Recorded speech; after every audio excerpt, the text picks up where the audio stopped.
Bangladeshi cricketer Mostafizur রহমানকে IPL থেকে বাদ দেওয়ার ঘটনায় ভারতের টি-২০ বিশ্বকাপ খেলতে না যাওয়ার বিষয়ে যুব ও ক্রীড়া মন্ত্রণালয়ের সিদ্ধান্তে পররাষ্ট্র মন্ত্রণালয় একমত বলে জানিয়েছেন পররাষ্ট্র উপদেষ্টা মোহাম্মদ তৌহিদ হোসেন। ভারতের হিন্দুত্ববাদী সংগঠনগুলোর বাংলাদেশ বিরোধী কার্যক্রম এবং বক্তব্যের কারণে দেশটির সংস্থাগুলোর পক্ষে নিরাপত্তা দেওয়া কঠিন হবে বিধায় টি-২০ বিশ্বকাপ খেলতে ভারতে না যাওয়ার সিদ্ধান্ত নিয়েছে বাংলাদেশ। বৃহস্পতিবার পররাষ্ট্র মন্ত্রণালয়ে মোহাম্মদ তৌহিদ হোসেন সাংবাদিকদের বলেন, ক্রীড়া উপদেষ্টা হিসেবে আসিফ নজরুল যেটা বলেছেন আমি এটাকে সম্পূর্ণ সমর্থন করি। একজন ক্রিকেটার ওখানে সীমিত সময়ের জন্য যাবে, খেলবে, চলে আসবে। তার নিরাপত্তা যদি দেওয়া সম্ভব না হয় এবং সে কারণে তাকে স্পষ্টভাবে সরিয়ে দেওয়া হয়, তাহলে আমাদের খেলতে গেলে শুধু তো টিম যাবে না, সমর্থকরাও খেলা দেখতে যাবে। তাদের নিরাপত্তার প্রশ্ন আছে।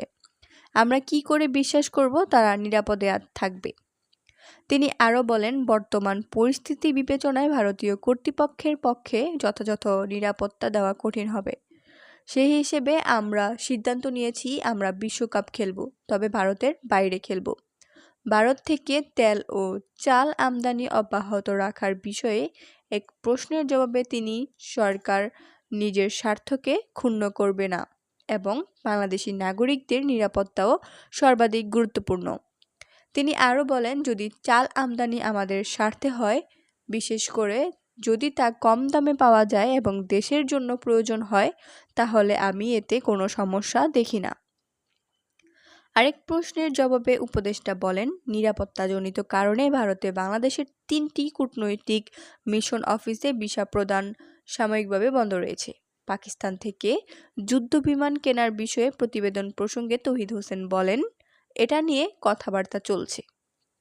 পররাষ্ট্র উপদেষ্টা সাংবাদিকদের জানান, তিনি আগামীকাল সৌদি আরবে অনুষ্ঠেয় এক বহুপাক্ষিক ফোরামে যোগ দিতে ঢাকা ছাড়বেন।